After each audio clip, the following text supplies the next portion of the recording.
से लाइन ली हुई है।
तुम बोला को करना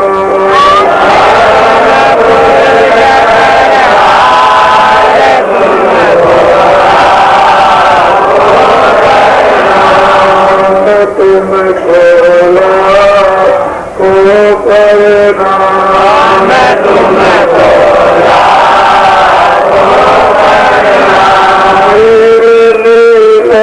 शिवान उतारे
शिवान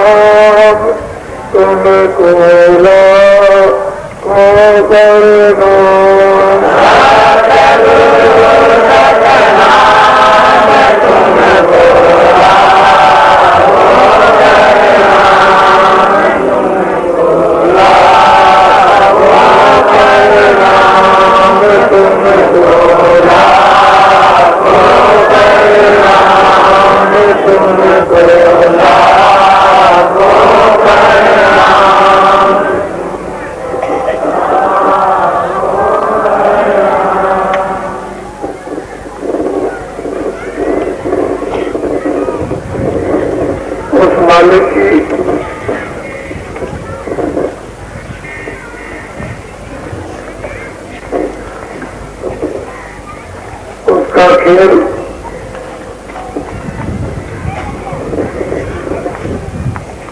बड़ा अद्भुत है जो वचनों से वर्णन नहीं किया जा सकता।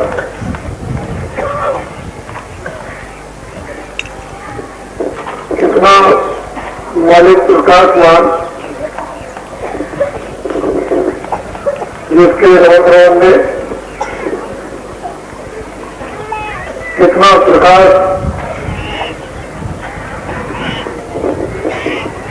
सूरज और चांदों का भरा हुआ हो, उसके रूप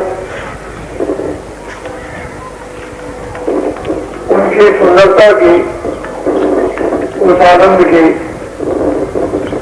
वचनों से व्याख्या नहीं हो सकती। ये फर्क, ये जीवात्मा उसी का एक छोटी सी बूंद है जो अपने घर को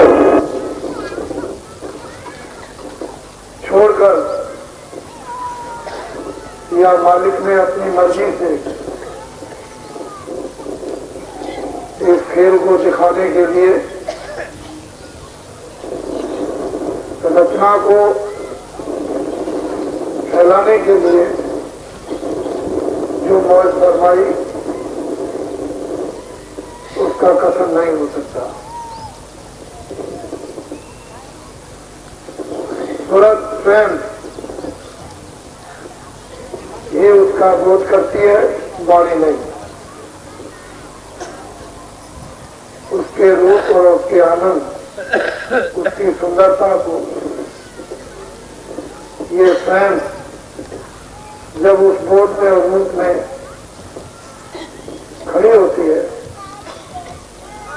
यही पहचानती बाहर की आंखें नहीं। उस अनामी पुरुष में अपनी इच्छा, अपनी मर्जी, मौज से 3 लोगों का एक रथ में विस्तार किया। अनामी लोग के नीचे अगम लोग, कितना बड़ा, कितना ऊंचा, कितना नीचा,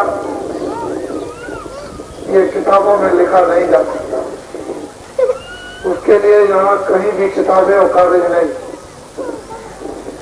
उसकी इच्छा और मौज मर्जी से अलग लोग के नीचे अगम लोग, अगम लोग के नीचे अलग लोग, उस अलग लोग के नीचे सत लोग। अनामी पुरुष में अपने तीनों, एक को अगम पुरुष, एक को अलग पुरुष, दूसरे को सत पुरुष, उन्होंने विराजमान कर दिया। और तीनों लोगों की एक सी रचना, एक सा आनंद, एक सी शक्ति, उसमें कोई कमी देखी नहीं। और अनामी लोग बिल्कुल अलग। इसीलिए रामायण में जो गोस्वामी जी महाराज ने अनुभव किया, एक अनी अनामा और सच्चानंद प्रभुधामा, जो हुई वो एक, उसका नाम बताया नाम, एक अनी अनामा और सच्चानंद, वो सबसे परे, किसी के बंधन में नहीं, उसके ऊपर किसी की हुकूमत नहीं, न कभी होगी न कभी हुई। वही सबका करता धरता, वही सबका आधार। अगम लोक और अगम पुरुष भी वही आधार। अलग लोक और अलग पुरुष भी उन्हीं के आधार। सतलोक और सतपुरुष भी उन्हीं के आधार। नीचे सतपुरुष की मर्जी से फिर नीचे विस्तार हुआ। उन्होंने नीचे अपने पुत्रों को उतारकर अपनी आवाज पर और नीचे स्थापित कर दिया। और सबसे छोटे पुत्र है निरंजन भगवान, जो सहजल कमल में बैठकर समाधि अवस्था में बैठे हुए हैं और निरंतर सत्पुरुष की आराधना करते रहते हैं। एक क्षण भी उनकी आराधना से उनका विक्षेप नहीं होता है और उनको सतलोक से सत्पुरुष ने देश निकाला कर दिया कि जाओ तुम यहाँ से चले जाओ। इन्होंने तपस्या की, कितने युग और कल्प बीत गए और तपस्या से जब सत्पुरुष प्रसन्न हो गए तो उन्होंने कहा मैं तुमसे बहुत खुश हूँ, तुम जो भी चाहो तो मांग लो। उन्होंने कहा कि मैं आपके शत्रुओं की तरह से रचना चाहता हूँ, मुझे उसी तरह का राज दे दिया जाए। सत्पुरुष ने एवं मस्त कर दिया और रचना करने के लिए जीवों का भंडार ऊपर से उतार करके इनको एक बहुत बड़ा भंडार इनको दे दिया कि इस जीवों के भंडार को लेकर तुम रचना का अपने विधान के अनुसार रचो। उन्होंने ये भंडार को ले लिया और फिर उन्होंने पांचों तत्व, उन्होंने सूक्ष्म बनाए, उन्होंने कारण बनाए, उन्होंने लिंग बनाए, फिर उन्होंने स्थूल बनाए और फिर ऊपर से ये सारा का सारा विस्तार शुरू हुआ। इसे नीचे की रचना करने वाले निरंजन भगवान, इसके ऊपर में ब्रह्म बैठे हुए हैं, इसके ऊपर में पार्वती बैठे हुए हैं, फिर इसके ऊपर में सोन पुरुष है और उन सबका मालिक सतपुरुष। ये जितने भी जीवात्माएं सबकी सवाई सतपुरुष, वहीं से पूरा का पूरा भंडार उस आनंद में था, उस सुख में था, उस स्वतंत्रता में था स्वाधीनता में था, उस ज्ञान में था, उस शक्ति में था, किसी प्रकार की कोई कमी नहीं थी। लेकिन जब ये यहाँ से भेज दिया गया तो ऊपर से लाकर और नीचे जब उतारा गया तो ब्रह्म स्थान में इसको एक वस्त्र 5 तत्वों का शब्द स्पर्श रूप रखकर इसका पहरा दिया। फिर नीचे उतारा तो सैदल कमल में सूक्ष्म एक तत्व 9 तत्वों का शब्द स्पर्श रूप रखकर और मन बुद्धि और चित्त और अहंकार इनका एक वस्त्र पहरा दिया। फिर नीचे उतारा तो लिंग शरीर 17 तत्वों का सब इंद्रिया चतुर्संता का मन बुद्ध चित्त और अहंकार और उसके नीचे जब उतार दिया तो इस मृतलोक में 5 जल पृथ्वी अग्नि वायु आकाश इसका ये शरीर बना हुआ। अभी आपको मालूम हुआ ये नश्वर शरीर है, ये किराए का एक मकान है, थोड़े दिन के लिए दिया गया। इसमें जीवात्मा को बंद कर दिया गया और इसको अधिकार पूरे आजादी के दे दिए। तुम निकल भी सकते हो, फंस भी सकते हो, तुम स्वर्ग भी पा सकते हो, नरक भी पा सकते हो, तुम 84 भी जा सकते हो, मुक्ति भी पा सकते हो, मोक्ष भी पा सकते हो।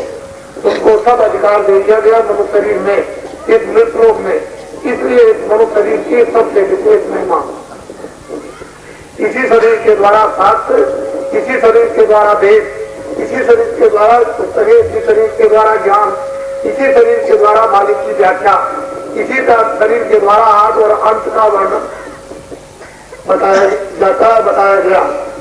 जो किताबों में लिखा है वो सब अपनी जगह पर सही है, उसमें कोई गलती नहीं। अभी आपको ये पता चल रहा है थोड़ा थोड़ा कि आपका घर नहीं है, हम तो कहीं और के थे, वहां से यहाँ लाकर और हमको बुलावे में फंसा दिया गया और लालच दे दिया और लालच में हम सब के सब फंस गए। धीरे धीरे लालच दिया, लालच पाते पाते लालच में आ गए। फिर जब लालच में आए तो मोहममता ने सताया, काम क्रोध ने सता दिया, वासनाओं ने सता दिया, उसको उलझ गए। ज्ञान अज्ञान का कोई ध्यान नहीं रहा, ना अज्ञान को खत्म कर सके न ज्ञान को पा सके। इसीलिए उसमें जन्म मरण 4 खाने 84 रखियों अर्थात उसने नर्क बना दिए और कहा कि जो जो ये काम करेगा उसको ये योनि मिलेगी, ये उसको स्थान मिलेगा। उसके समझाने के लिए ऋषि मुनि महात्मा साधु संत ज्ञानी तत्वदर्शी भेजे जाते हैं, भेजे जा रहे हैं। हमेशा हर युग में उनसे ये शिक्षा लेते रहना, समझते रहना और मनुष्य की स्वाधीनता को अच्छी तरह समझना और जीवात्मा को निवेश छुटकारा करा देना इसी मनुष्य शरीर के द्वारा।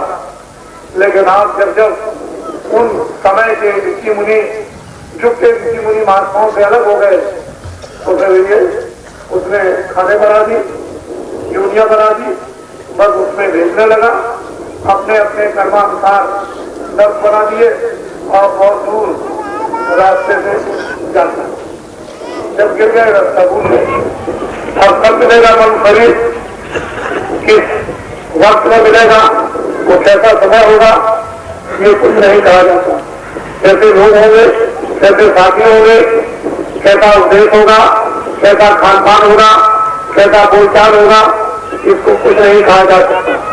उस समय महात्मा सामने आएंगे या नहीं आएंगे, तुम मानोगे या नहीं मानोगे, उनका दर्शन होगा कि नहीं होगा, उनकी शिक्षा का विस्तार होगा कि नहीं होगा, वो ज्ञान रास्ता खोलेंगे कि नहीं खोलेंगे, ये तो वक्त और समय का अधिकार है।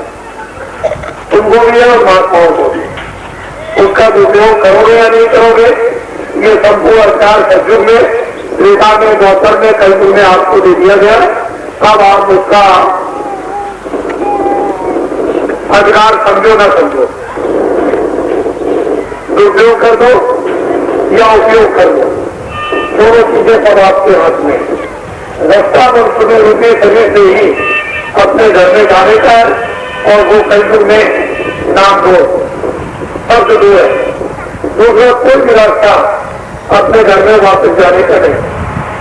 जब नाम मिलेगा, शब्द मिलेगा और सूरज जब शब्द से जोड़ी जाएगी, सूरज जब शब्द को पकड़ेगी, शब्द जब उसको अपनाएगा और सूरज को शब्द खींचेगा सूरज को शब्द, सूरज जब शब्द में लय होगी और शब्द जब सूरज को अपना बनाएगा, अपना साथी बना लेगा, तब ये चित्रण होगा और तब ये पर्दे फुलझड़ी की तरह से कर्मों के रह जाएंगे और तब उसको ज्ञान और चेतना इसको मिलेगी और तब वो दर्शन हर मंदिरों का, हर स्थानों का, हर शरीरों का वो करती जाएगी, लिंग का, सूक्ष्म का, कारण का, उसके परे का, और तभी वो व्याख्या भली भाग उस ज्ञान की, उस आनंद की, उस शक्ति की वहां की रचना करती जाएगी। लेकिन जब तक तो आपको तो ये सब अवसर ऐसे समय में मिल गया कि आपको ऊंचा से ऊंचा संदेश सुनने को मिला, फिर सहयोग मिला और तुम सहयोग उसका देते नहीं हो, फिर तुमको जब भेद बताया गया तो तुम अपने सूरत को नाम के साथ जोड़ते नहीं, तुम उसके बचते नहीं हो। अरे शब्द तो गुरु है, शब्द तो ज्ञान है, शब्द एक आनंद है, उसके साथ जुड़ते नहीं हो तो तुमको अपना कैसे बनाएगा? तुमने तो घूमत लगा रखा है, कर्मों के पर्दे उड़ रखे हैं, इसलिए वो अपने में शब्द सूरज को नहीं मिला पाता।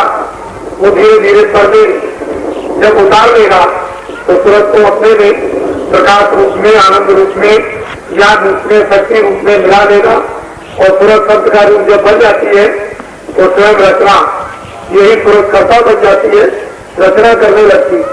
तो ऐसी छोटी अवस्था जो आज मानव शरीर में सूरज ने धारण की है वो लोप हो गई। उसको इस बात का ज्ञान भी नहीं है कि हम कितने ऊंचे स्थान के, हमने कितनी ऊंची शक्ति, हमने कितना ऊंचा ज्ञान, हमने कितना बड़ा प्रकाश, ये सब कुछ आज वो अपने को मोहताज, मरीज और रोगी ये जीवात्मा बन गई। उसके सहयोग साथ के लिए, मदद करने के लिए महापुरुष वो सत्पुरुष है, भेजता रहता है कि जाओ जीवों को जाकर किस तरह से पकड़ो, किस तरह से अपनाओ, उनको ऐसे उनको खुद और साफ करो, धीरे धीरे करके तो वो पकड़ते हैं, लेकिन आप उनको पकड़ लेने दो, शुद्धि और सफाई को कर लेने दो। जब धीरे धीरे बाहर के अंग जो चंचल है, मन है, बुद्धि है, आंखें हैं, कान है, जिब्रा है, ये शुद्ध और साफ जब हो जाएंगे और फिर इनका मैल जब धुलेगा तो आंतरिक उस पर असर हृदय पर होने लगेगा।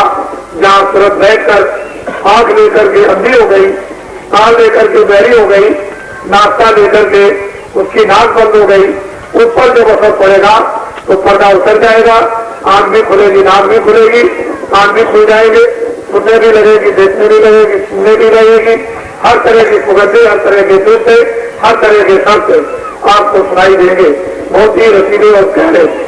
लेकिन महात्माओं की जो क्रिया है उसे हमें समझना चाहिए कि वो हमको कैसे कैसे यानी मदद देकर के साथ शुद्ध पवित्र निर्मल करना चाहते हैं।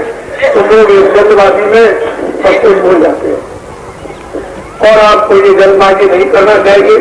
ये कितने युगों का काम, कितने सदियों का काम, ये आज का नहीं है। कितने सदियों बीत गए, कितने तिलका बीत गए, कितने द्वापर बीत गए, कितने कलयुग बीत गए, इन सब का काम अभी पड़ा हुआ है और उन कर्मों के अंबार, उन कर्मों के पहाड़ ये बराबर लगे हुए हैं। इन सबको जलाना, इन सबको उतारना ये छोटी साधारण हंसी और खेल की बात नहीं है। ये महापुरुषों ही ये बात है जो इतने बड़े पहाड़ गड्ढे को जलाकर खत्म कर देते हैं और जीवों को इस तरह से खिलाते हैं।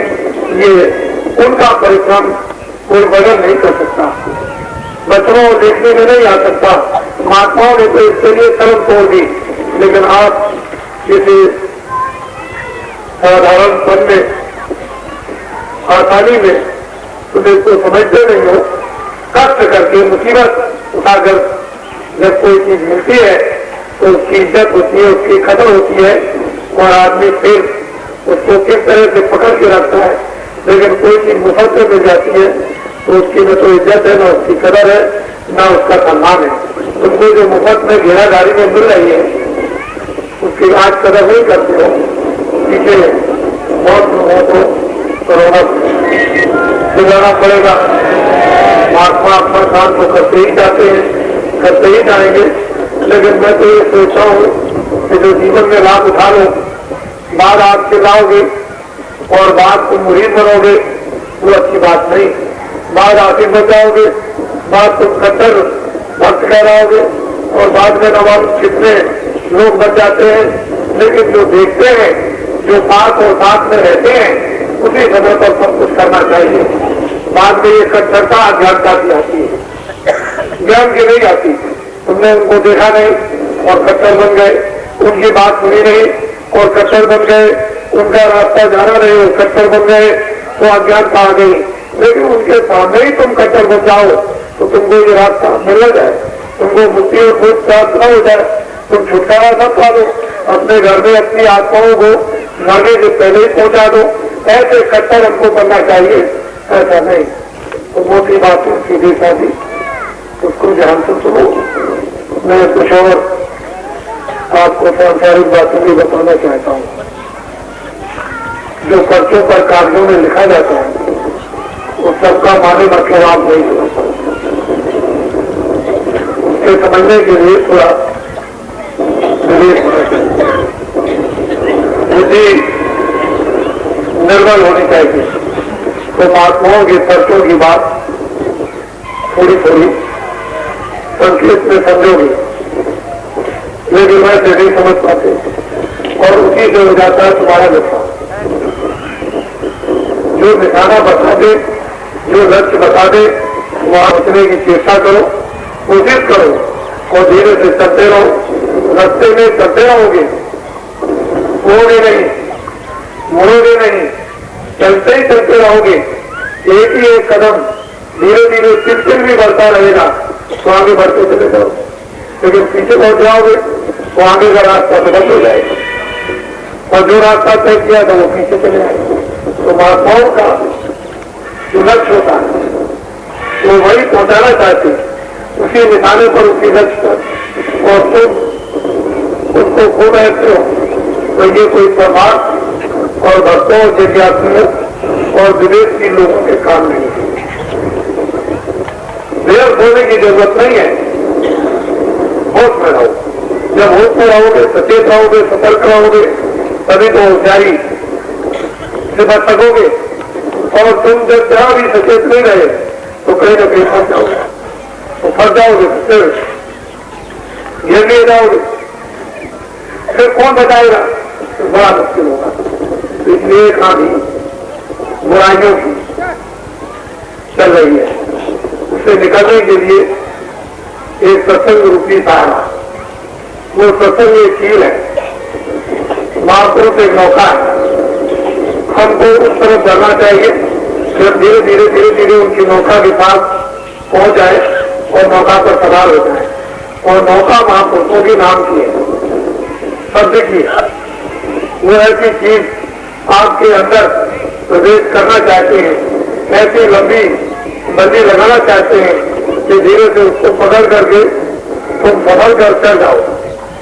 धीरे से चलना उतरना तुमको आ जाए और निकल जाओ यहाँ से। और बिना नाम रूपी बंदी, बिना नाम रूपी भाग की कोई यहाँ से जा नहीं सकता है। उसने एक ही रास्ता आने का और एक ही रास्ता वापस जाने का निर्धारित अनाधिकार बना रखा है। उसने दूसरा कोई रास्ता इधर नहीं किया, एक ही रास्ता। अज्ञान के तो अन्य अनंत रास्ते हो सकते हैं, लेकिन ज्ञान का धर्म पहुंचने का एक ही रास्ता और वो नाम है वो सत्य। कलयुग में उसका प्रभाव सत्यों की कृपा से और महापुरुषों सत्पुरुष की दया से जो इस समय प्रसारित हुआ है, वो जीवों के हिस्सों के लिए, कल्याण के लिए, इसमें जीवों का मुख्य फायदा है, इसमें लाभ है। और ऐसे इस समय के लाभ को सत्पुरुष की कृपा और महापुरुषों का आशीर्वाद में तुम प्राप्त कर सके तो इतना अच्छा सुलभ आसान दूसरा जीवन और समय आपको नहीं मिलेगा।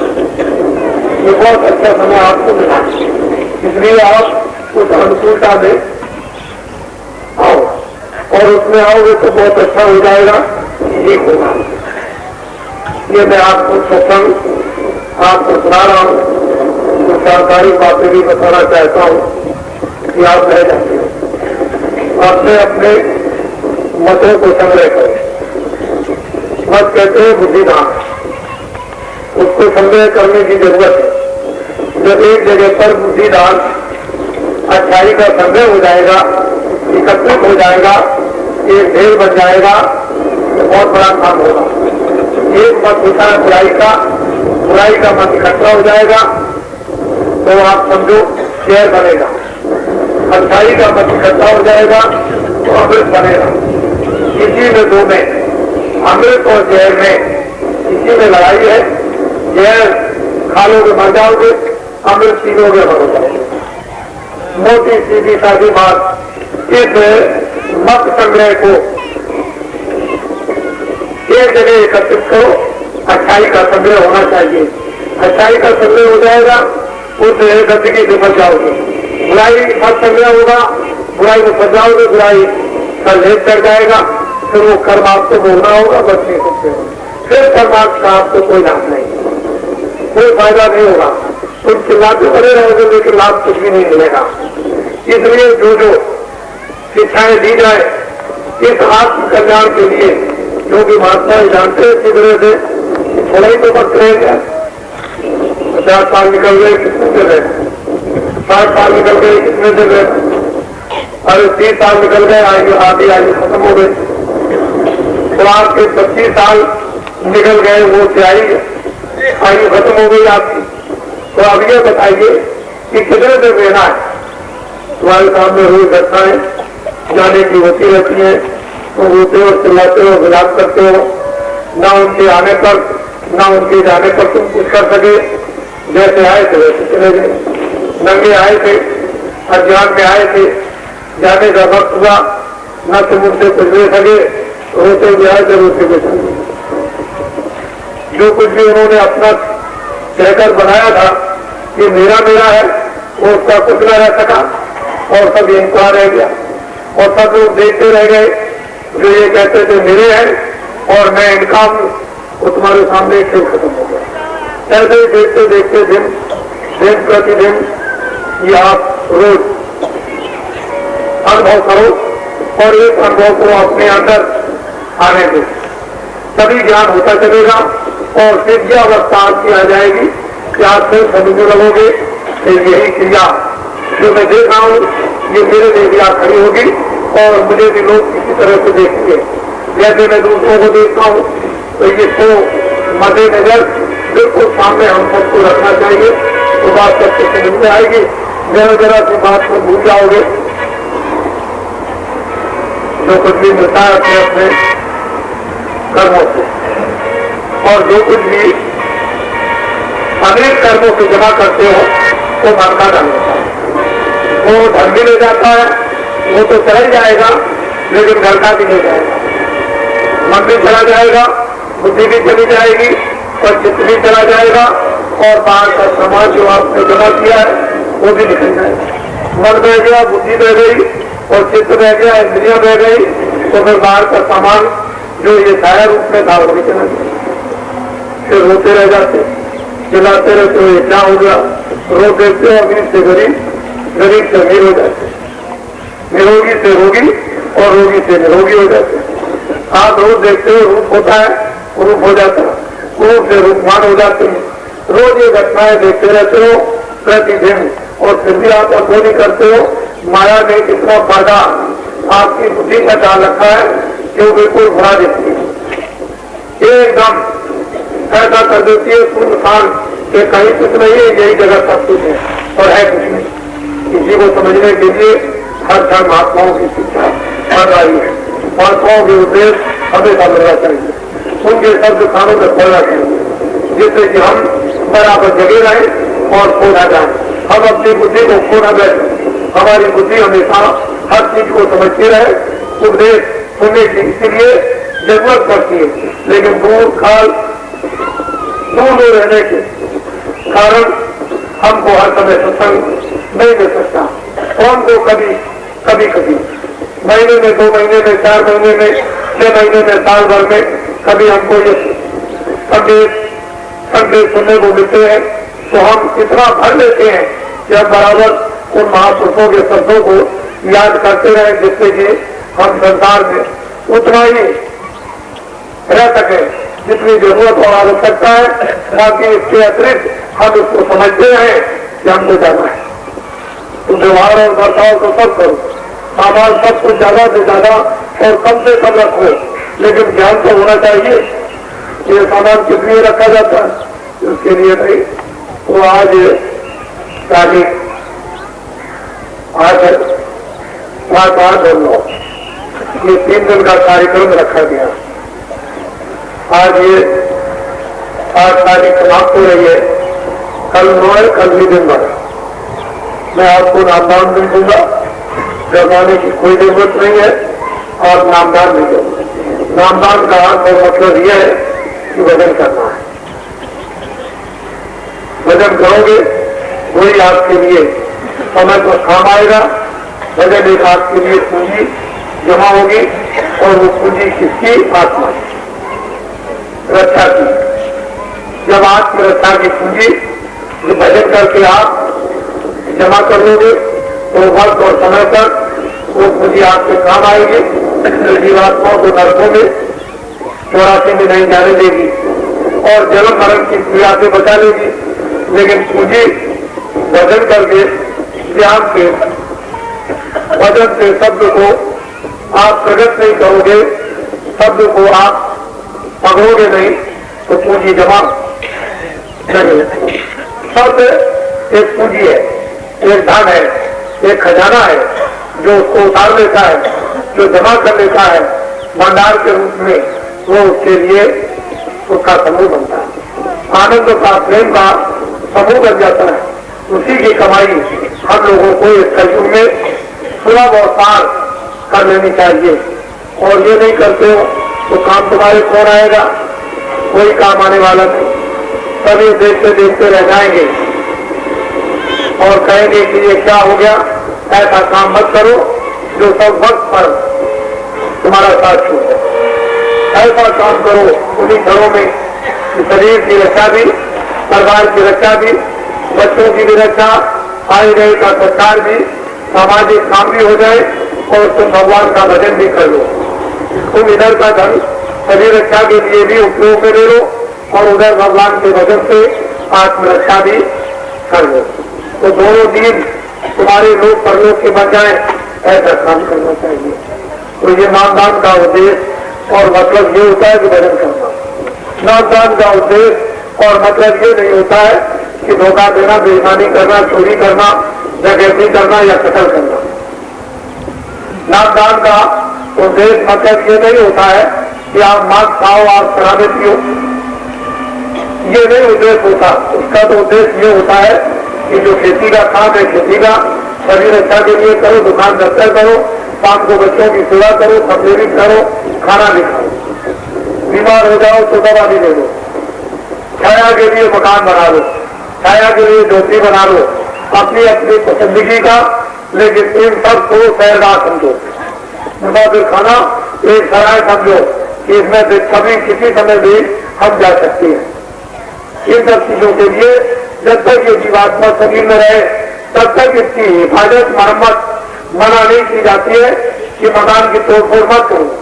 मकान को अंतिम समय तक, अंतिम क्षणों तक जब तक ये जीवात्मा इसमें रहे तब तक इसकी मरम पट्टी बराबर इसकी करते रहो, जिससे कि ये स्वस्थ रहेगा, निरोगी रहेगा तो भजन हो सकेगा। भजन हो सकेगा, अंतिम समय तक वो पूंजी जमा हो जाएगी, उसी से आपका काम बन जाएगा। इसलिए ये नामदान और भजन का रास्ता दिया जाता है। भजन का रास्ता सोने के लिए नहीं कि आप सो गए जाकर के, उसके लिए नहीं, जागने के लिए कि हमेशा तुम हर क्षणों में जागने की चेष्टा करो। लोग बोलते ऐसा कि आप ले जाते हैं भजन का रास्ता नामदान, घर में जाकर के चुपचाप बैठ जाते हैं और कहते हैं कि गुरु ही सब कुछ करेंगे, तुम भी कुछ करो, गुरु भी कुछ करेंगे, लेकिन तुम कुछ नहीं करोगे तो गुरु कुछ नहीं करेगा, मालिक भी कुछ नहीं करेंगे। तुम भी कुछ करो, गुरु भी कुछ करे, मालिक भी कुछ करे, तीनों को करना है। मालिक को दया करनी है, उसने दया करा दी। गुरु के द्वारा तुम पर उसने दया करा दी। ये उसी मालिक की दया है कि उसने दया करा करके भेद बदला दिया। बता दो उनको भेद, मेरा राज मेरा भेद बता दो कि भले में देखने जाता है तो मालिक की दया हो गई। अब जिसमें तुम फंसे हुए हो, गुरु उससे तुमको धीरे धीरे निकालेगा। तो गुरु को भी काम करना, तुमको भी काम करना। तुमको धीरे धीरे जहां जहां फंसे हो उससे निकलो। जो बताया जाए भजन करो, इतना तुम करते करो। गुरु भी मेहनत तुम्हारे साथ करेगा तो तुम भी अपने लिए मेहनत करो। लेकिन तुम इसको समझते नहीं हो, नामदाल ले गए उसको। मोह का रात्रि में संसार एक पसंद है, इसमें सो रहे हो और कहते हो कि गुरु ही हमारा काम करेगा। ज्ञानी गुरु मिल के वो तो जगा रहा, अंधकार का गुरु मिला वो जगाता। उसमें सोते रहते हो, शरीर छूट जाता है, कौन किसका गुरु है तेरा, कौन तेरा। इसलिए कहा गया है कि अंधा गुरु और सुधा है तेरा, कोई नर्क में खेलम तेरा। दोनों के दोनों नर्क जाते हैं। अरे बड़े ज्ञानी गुरु हो तो दायरे चेहरे को कुटे अंधे को रास्ता दिखा सकता, लेकिन अगर धंधा देना दोनों का तो दोनों के दोनों डूब जाएंगे। तो तुम सो रहे हो दिखाने की चेष्टा की जा रही और गुरु पर दोष बनाते हो कि गुरु सब करेंगे, गुरु करेंगे ठीक है, लेकिन तुम भी कुछ करो। जब तुम करने में थक जाओगे तो गुरु बदल जाएंगे। लेकिन तुम कुछ करोगे नहीं तो ये काल का देश है। उसमें करने के लिए तुमको कहा, जैसे तुम अपने शरीर के लिए करते हो मेहनत, और एक जीवात्मा की कुछ मेहनत करो तो वो उसमें भी मदद करेगा, इससे भी मदद करेगा, दोनों तरफ मदद कर देगा। न तुम इधर करोगे न उधर करोगे, काम कैसे होगा। उधर तुमको नामदान आज भी किए सो जो नए लोग आए। उसका मतलब ये नहीं है जितने लोग बैठे होते हैं सब एक नया कर देते। मैं भाई भूल को नहीं गया हूं, मैं भ्रमित को नहीं हो गया हूं, मैं नाम को आगे पीछे को नहीं ले रहा हूं, मैं ऊपर नीचे नाम को तो रूप को तो नहीं बोल रहा हूं, मेरा रास्ता कोई गलत तो नहीं हो गया, मैं शब्दों का उच्चारण गलत तो नहीं करता हूं, मैं उन ध्वनियों को गलत तो नहीं समझ रहा हूं। तो जिनको दोबारा बैठ करके मिल जाता है उनको अपना और भी अवभार समझना चाहिए कि हमको सही सही निराकरण मिल गया। जो नए लोग रहते हैं जिनको नहीं मिला है वो तो बेचारे अभी नहीं रहते हैं, नहीं है, वो धीरे धीरे बैठ करके समझ लेंगे। लेकिन दिया जाता है नए लोगों को, लाभ हो जाता है पुरानों को भी, उनको भी लाभ होता। और पुराने लोग जिनको नामदान मिला है वो हमेशा अपने को नया समझो कि मैं बिल्कुल मित्र नहीं हूं, नया हूं। जब अपने को नया समझते रहोगे तब तो ठीक है, निकल जाओगे। और तुमने समझा मैं पुराना हो गया फंस जाओगे, पुराना कभी मत समझो। तो आप सब लोग नामदान ले लो, बाद में सब बैठे हो, मैं बताऊंगा, कुछ कहूंगा उसको भी सुनना हो। कोई शराब नहीं पिएगा, कोई मांस मिट्टी नहीं खाएगा, जितने भी फल अनाज ये दूध है जितना खाओ खाओ, उसके लिए कोई मना नहीं है। फिर हमारी बात तो सुन लो, ब्राह्मण क्षत्रिय वैश्य हरिजन, मैं किसी जातियों को मिलाता नहीं, अपनी अपनी जातियों में रहो। मुझे न ब्राह्मण से घेना, न क्षत्रिय से घेना, न वैश्य से घेना, न हरिजन से घेना। मैं इन सबको मनुष्य समझता हूँ, इन मनुष्यों में वो आत्मा जो भगवान की अंश उसको समझता हूँ। मैं आपकी नीतियों को तोड़ता नहीं। तुम कभी मुझे मत समझना कि बाबा जी किसी की नीतियों को तोड़ रहे या जात पात का कोई विवाद खड़ा कर रहे। हमारे रास्ते के लिए कोई जात नहीं है, तुम्हारे काम के लिए तो अपनी जात का संशोधन कर लो। जो अलगड़ी गड़बड़ियां हो गई, जो उसमें अशुद्धि आ गई, उसको शुद्ध करके ब्राह्मण बन जाओ, शुद्ध करके क्षत्रिय बन जाओ, शुद्ध करके दर्शन बन जाओ, शुद्ध करके अर्जन बन जाओ, अपनी अपनी जगह पर आ जाओ। और जब तक ये शुद्धता नहीं होगी, न हरिजन कहलाओगे, न ब्राह्मण कहलाओगे, न क्षत्रिय कहलाओगे, न वैश्य। जब तुम अपनी शुद्धता करोगे, अपनी अपनी जगह पर आ जाओगे, अपने अपने दायित्वों को, अपने अपने कामों को, अपनी अपनी सेवाओं को, अपने अपने सम्मान को, अपने अपने प्यार को सब समझने लगोगे। हमारे यहाँ कोई जात पात बिगाड़ी नहीं जाती, न हमारे यहाँ कोई नई जात पात बनाई जाती। जो अड़बड़ी गड़बड़ी हो गई उसी का संशोधन शुद्धिकरण कर दिया जाता, अपनी अपनी जगह पर आ जाओ। सीधी सादी बात, हम किसी की जात पात में किसी की जात पात के साथ संबंध शादी का नहीं कराएंगे। ब्राह्मण ब्राह्मण आ जाओ, क्षत्रिय क्षत्रिय आ जाओ, वैश्य वैश्य आ जाओ, अर्जन अर्जन आ जाओ, और जब तुम्हारी इच्छा हो कि हम गरीब हैं, हम ऐसी यानी संबंध शादी कराना चाहते हैं जहाँ हमारा खर्चा ना हो, यहाँ कुछ खर्चा है, यहाँ कोई खर्चा नहीं है। भंडार खुला हुआ है, उनमें जो कुछ भी आपको भोजन रूखा सूखा मिल जाए उसमें भोजन करो, और यहाँ दुखन सुखन जमीन मिल जाए उस पर रहो। और ये काम करा कर और भजन करो, ध्यान करो, और जैसे भी मतलब यह है कि परस्पर प्रेम और सत्संग का जल ये पियो, जिससे कि सत्संग जल जो कोई पावे महलाई सब कट कर जाती। सत्संग महिमा कादर बखानू, ये सब जतन और नहीं जाने। ये सत्संग की महिमा वर्णन करने में नहीं, ये सत्संग एक जल होता है।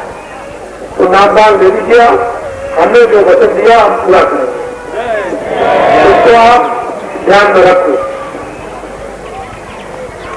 सब लोग एक साथ एक आवाज में भगवान के नाम को बोलेंगे। पहले मैं बोलूंगा, उसके बाद में आपने सुना है कि हम इस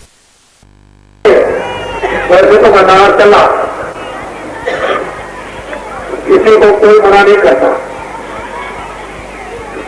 वैसे तुम अपनी इच्छा के अनुसार कुछ बना लेते हो तो ठीक है, वैसे तो चली रहा, लेकिन कल आपको बनाने की जरूरत नहीं। उनकी तरफ से उनकी इच्छा हुई, उन्होंने प्रार्थना की, चलो जिससे जो हो जाए। सीधी सादी बात, कल आप देखिए है अपना बनाना होगा, सेवा के लिए भंडार घर में जरूर जाएंगे। रात को 12 बजे से कार्यक्रम शुरू होगा, वो तुम जानती हो देने वाला हाथ अपने वो अपना, और पेट अपना है और काम अपना। तो ये तो तुमको सब मालूम है, तो वहां पहुंचाना कहने की जरूरत नहीं है। जो जितनी सेवा करता है उतना ही फल पाता है। सेवा कहकर के भी की जाती है, सेवा समझ से की जाती है, और ये संगत की सेवा होती है। उधर वो सेवा करेंगे, बनाने वाले बनाएंगे, जो जिसका उपयोग हो और जो जिसमें जो क्षमता हो वो सेवा करेंगे। ये तो मैं आपको बता देता हूँ। उधर 12 बजे से कार्यक्रम चालू हो जाएगा भंडार घर में, कल भंडारे के लिए। और कुछ ऐसी बात आपके सामने है कि मिट्टी पड़ी हुई है, तो कुछ ऐसा भी होता है कि लोग ये सोचते हैं कि भाई कुछ करें, कुछ गुप्त दान होता है। गुप्त दान का चाहे पैसा ही हो, थोड़ा ही हो, लेकिन गुप्त हो। गुप्त दान का फल गहरा होता है। कुछ लोग ऐसे होते हैं कि दिखा के करते हैं, उसका कम फल होता है, और गुप्त दान का ज्यादा होता है। तो ये काम थोड़ा सा खराब हुआ है। ये तुम्हारी सेवा से लाखों संगत बहुत बढ़ रही, बहुत बड़ा विस्तार। कितने लोग आएंगे, जो पहले लग जाएगा वो कितने दिनों तक उसका काम, उसकी सेवा का फल उसको मिलेगा। तो एक मीटिंग भी होगी, वो तो बाद में हो जाएगी, और संस्था की भी मीटिंग होगी।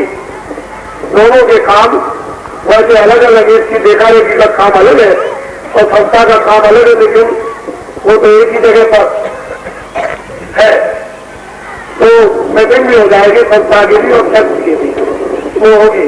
लेकिन ये काम पड़ा हुआ, और आपको चिट्ठियां भी मिली होंगी कि इसकी दीवार तो वो बक्सा रख दिया जाएगा, रखा है उसमें लोगों ने कुछ गुप्त अरे शुरू किया, उनको बताया। तो बच्चे में खुद पूछकर वो उधर में खाते में रखा रहेगा, वो खुद पूछ करके मुट्ठी बांध के दिखा के नहीं, उसमें गुप्त डाल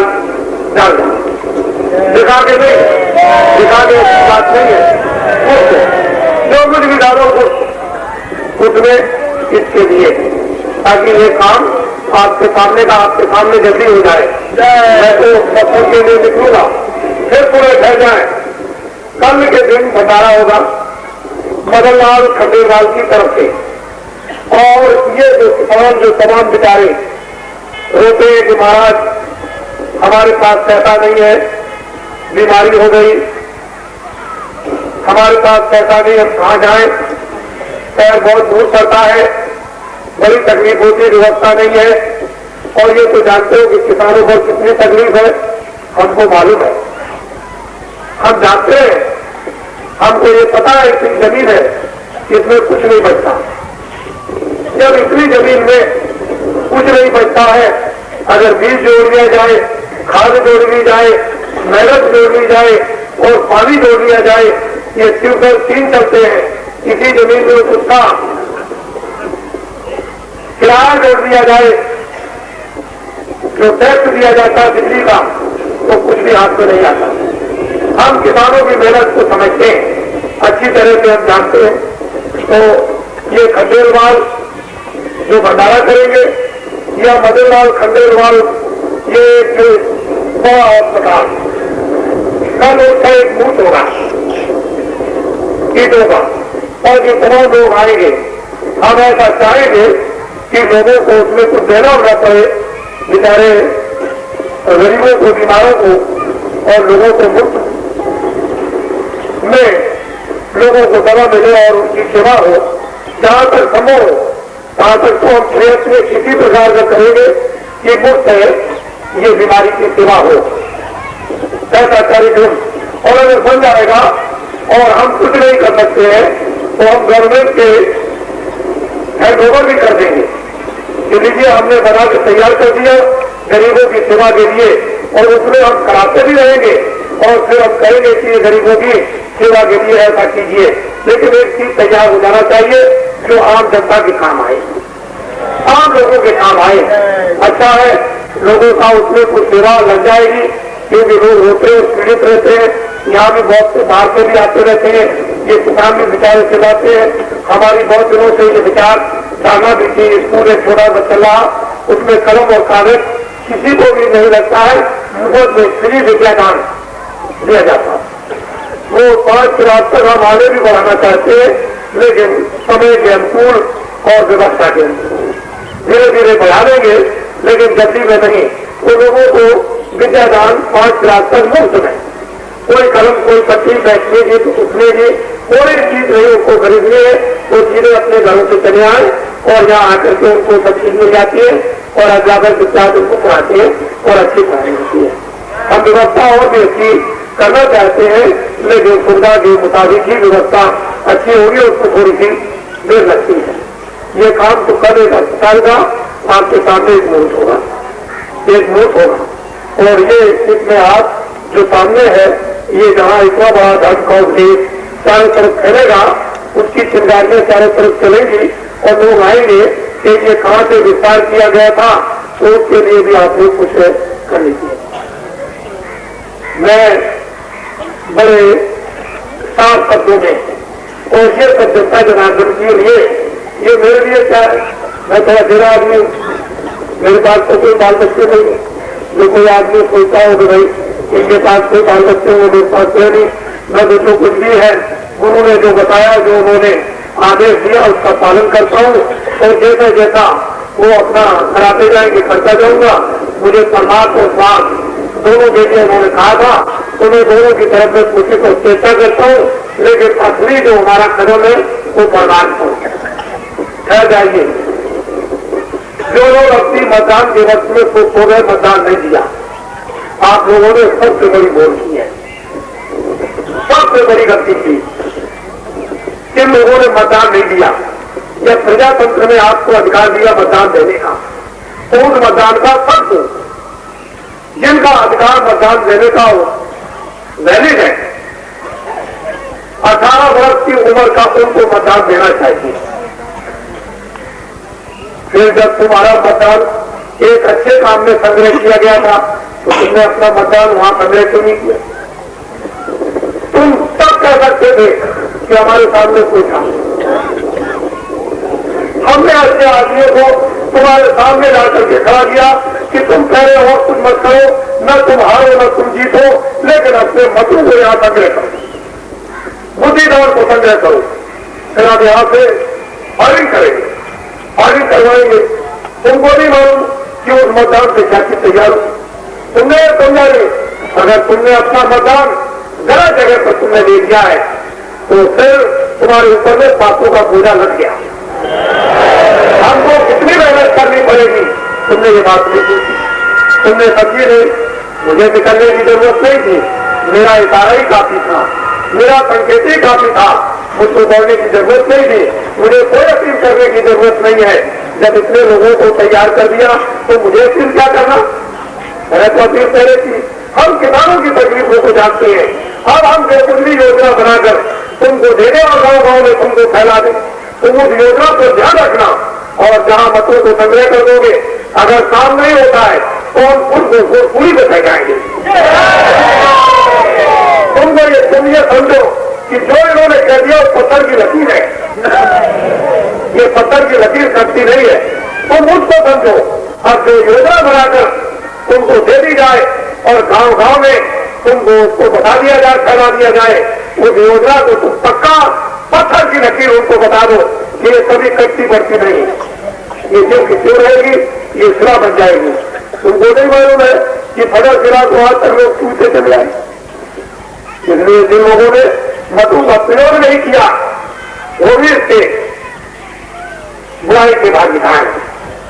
जिन्होंने गलत जगह पर अपने मतों का प्रयोग कर दिया वो भी पापाचार के भागी, पाप के भागी। उनको भी नहीं मालूम है हमने कितनी मेहनत की, कितना परिश्रम इस प्रभाव के लिए किया और तुम्हारे कल्याण के लिए, और तुम उसको अपने लिए कुछ नहीं समझते हो, कुछ जानते ही नहीं। इसलिए तुम होशियार हो जाओ, सचेत हो जाओ, फिर भी तुमको जगा रहे आग में बचाओ, नहीं तुम जाओ तुम्हारा काम, फिर मुझे दोस्त न लगाना, आगे क्या होने जा रहा तुमको पता नहीं। वो हम सड़क बनाकर और उस सड़क को दिखाकर लोगों को सड़क पर जब लोग चिल्लाएंगे तो भरेंगे, उनको कोई रास्ता नहीं मिलेगा, सड़क पहले से तैयार रहेगी, उस रास्ते पर आ जाएंगे। तो ये नहीं मालूम था हमने कितना परिश्रम किया, इतने मेहनत कर रहे, लेकिन बता रहे हैं कि सड़क बना रहे, ये सड़क कैसे बनाई जाएगी तुमको ये नहीं मालूम। तुम भी स्वार्थ में डूब गए, 2 मिनट के अंदर तुमको स्वार्थ समझ गया था। तुमने कुछ भी ये नहीं रखा कि चलो भाई कुछ समीक्षा करेंगे, कुछ जमा करेंगे, तो उसको नहीं तुमने सोचा उस भारत में फौरन तुम्हारी हवाबाजी हो गई। तुमको जो काम दिया जाए उस काम को करो, सब काम बन जाएगा, तुम्हारा भी बनेगा, औरों का भी बनेगा। इसलिए हम एक योजना लोगों को दिए देते हैं जो किसी के दिल और दिमाग में नहीं है, और गांव गांव में जंगल के काम तक गांव में पहुंच जाएगी, और जो कुछ भी उसको फर्क दिया जाएगा और बता दिया जाएगा पत्थर की लकीर है। तो वाले में अभी होशियार हो जाओ, तुम्हारे लिए अभी इशारा किया जा रहा, फिर सुन जाना, तुम्हारा काम जाना, आगे हित रहने वाला नहीं है, आगे बड़ा भारी नुकसान होने वाला है, छोटा मोटा नुकसान होने वाला नहीं। देश के व्यापारियों, देश के किसानों, कितना भारी नुकसान होने वाला है। चार माम जब बचेगी तब तुमको मालूम होगा, और सोना जो है वो 4 से भी ऊपर चला जाएगा, एक सोने का 4 खा जाएगा, क्या बोलो, तुमको अभी पता क्या, तब चिल्ले उड़ेंगे आसमान में, दिन में तारे दिखाई देंगे, रात को भी दिन में तब तारे दिखाई देंगे, और तब तुम्हारी पूछ होगी, तब बुलाएंगे लोग 4 झाड़ियों को ले आओ, सारी दुनिया चिल्लाएगी। तुम जरा पहले तो रहो, तुम पहल के सब्र तो किए रहो, तुम पहल के जरा त्याग तो कर लो, तुम पहल के इसमें तपस्या तो कर लो, तुम इसमें कुछ सिद्धि तो कर लो। अरे दुनिया तो चिल्लाने वाली है।